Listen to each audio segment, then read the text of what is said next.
Hey guys, back again. Got another question. This time question number 20 from lesson 10.6. Let's take a look at it. It's kind of similar in a way to question 6 that I've done for you already, but also definitely there are some differences. It's kind of a fun curve I think we're going to see when we sketch this curve. So we're given the parametric equations, x equals cosine theta, y equals 2 sine theta. Let's go ahead and pick some values here to be able to sketch this curve. It's going to take a moment. Theta, x, y. Okay, so let's pick some values, like see if this will be enough if we just say let's go 0 to 2 pi with our pi over 4 increments. Pi over 4, pi over 2, 3 pi over 4, pi, and 5 pi over 4, 3 pi over 2, 7 pi over 4, it's probably off the screen, and 2 pi. And then we know that it'll repeat itself because then we're dealing with coterminal angles. Okay, so we should be able to do, I think, all these in our head. Cosine of 0, x value at 0 is 1. And now 2 sine 2 theta, so this would be doubling this angle, so then I'd still be at 0. What's sine there? That's 0. 0 times 2 is 0. Pi over 4, cosine at pi over 4 is that root 2 over 2. And sine, now this wouldn't be pi over 4, it'd end up being pi over 2. So sine at pi over 2 is 1, and 1 times 2 is 2. Pi over 2, cosine at pi over 2 is 0, and pi over 2 doubled is pi, and pi would be sine at pi is 0. 0 times 2 is 0. 3 pi over 4. Cosine at 3 pi over 4 is negative root 2 over 2. And then now double 3 pi over 4 and you get 3 pi over 2. And sine is negative 1. Negative 1 times 2 is negative 2. At pi, cosine is negative 1. That's now sine of 2 pi, which is the same thing as 0 here. So that's going to be 0. And then 5 pi over 4, cosine at 5 pi over 4 is also negative root 2 over 2. And then 5 pi over 4 doubled would be 5 pi over 2, which is the same thing as pi over 2. And so sine at pi over 2 is 1 times 2 is 2, and I think you're going to see just a pattern continue on here. So 3 pi over 2, cosine of 3 pi over 2 is 0. And then 3 pi over 2 doubled is 3 pi. That's the same place as pi. Sine at pi is 0. 0 times 2 is 0. 7 pi over 4. Cosine of 7 pi over 4 is positive root 2 over 2. And 7 pi over 4 doubled is 7 pi over 2, which is 3.5 pi, right? So 7 pi over 2, that puts us 4 pi over 2 is 2. I'm sorry, I'm going really slow here. It's really close to 4 revolutions. It's a pi over 2 back from 4 pi, I should say, not from 4 revolutions. 7 pi over 2 is close to 8 pi over 2, which is 4 pi, but it's a pi over 2 back. So we end up with negative 1 times 2, negative 2, sorry. 2 pi. Cosine at 2 pi is the same thing as cosine at 0. Those are coterminals, so this is going to be 1 and that's going to be 0. All right, let's take a look at what this looks like. Hopefully this is enough. Otherwise, I might just have to share with you what this is going to end up looking like. Okay, our y's seem to be oscillating back and forth between 2 and negative 2, and our x's are really between negative 1 and 1.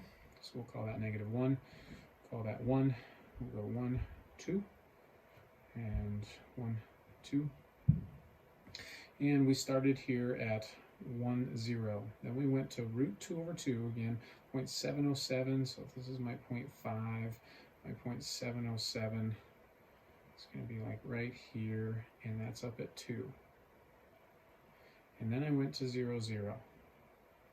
And then I went to negative root 2, and here's my half, so negative root 2 over 2, somewhere right there, and negative 2. Okay, and then I went to negative 1, 0, and then I went to negative 2 root 2 to 2 up here. Let's start tracing this with a smooth curve. It went like this.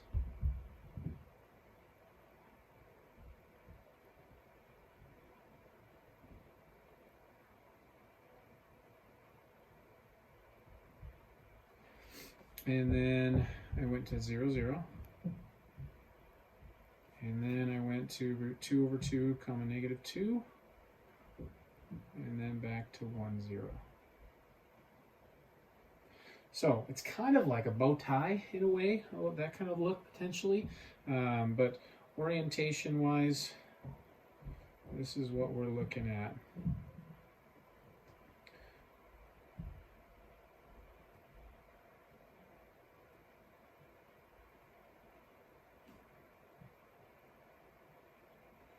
Okay, so that's how I would graph part A, all right? All right, part B, let's have that conversation. Let me get a second whiteboard up here. So now we're coming up with the rectangular equation that represents that same curve. Okay, so what we have here again was x equals cosine theta. Let me get that under the screen. And y equals 2 sine 2 theta. All right, so our job is to eliminate the parameter and get this into a rectangular equation, meaning having only x's and y's. So a couple things that come to my mind. Immediately, the first thing that came to my mind is I saw this sine of a double angle. We have a formula for that. If you remember back in chapter 5, I could be wrong on that, but where we talked about the sine of the double angle, we said sine of 2 theta,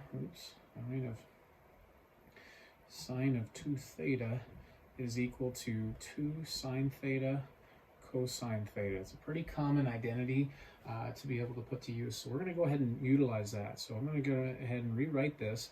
I've got 2 times the sine of 2 theta, so it's still double this. So I have 4 sine theta cosine theta.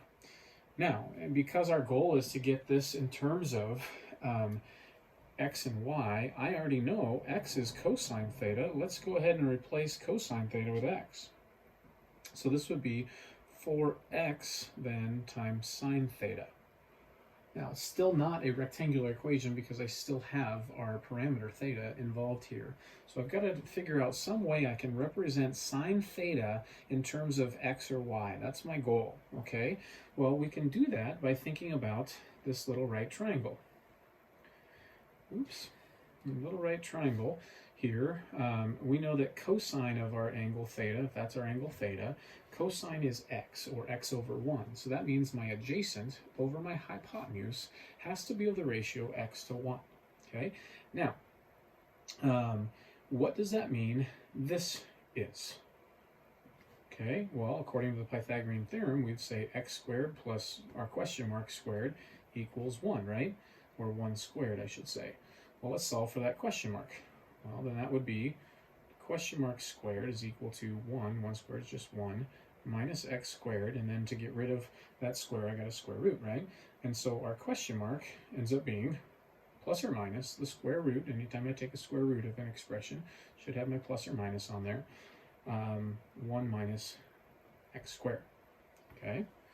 And so that's what I learned that to be. So let me go ahead and replace my question mark with plus minus the square root of 1 minus x squared. Okay. And now we can say, what about sine theta? According to our picture, sine theta is equal to the opposite over the hypotenuse, so it's just plus or minus 1 minus x squared. That's what sine theta is.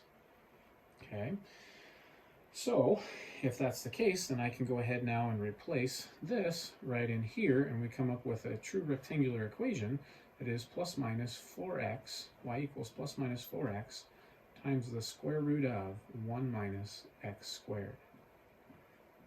Okay, this is the rectangular equation. We know that the plus minus, this is the hardest part for me to probably explain, but we know that the plus minus has to be involved there because we need this. I mean, look at the graph here. The graph is not a function, right? So for every single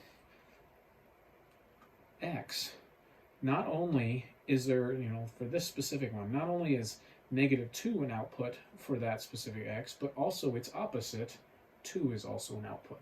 Okay, there is this symmetry here, right, across this x-axis. And so if I don't have that plus minus, if I don't have that plus minus in there, all I'm going to get is the McDonald's arches, or, I don't know, this little W down here. Okay, so that plus minus is indeed needed in order for this rectangular equation. So why we're calling them rectangular equations and not rectangular functions, because that's not a function. But this rectangular equation would then match this exact graph. Okay, because the y equals the positive of 4x times whatever is going to give you half of this graph, and then the negative is going to give you the other half. All right. Okay. So hopefully that helps. That is exactly what they're looking for the rectangular equation that matches the graph of that set of parametric equations or functions. So hopefully that helps. That was a great question. Thank you so much for taking the time to dig into it and ask that question. And hopefully that helps give you a deeper understanding of how to tackle other ones that might be similar to that. So take care, and we'll catch you later.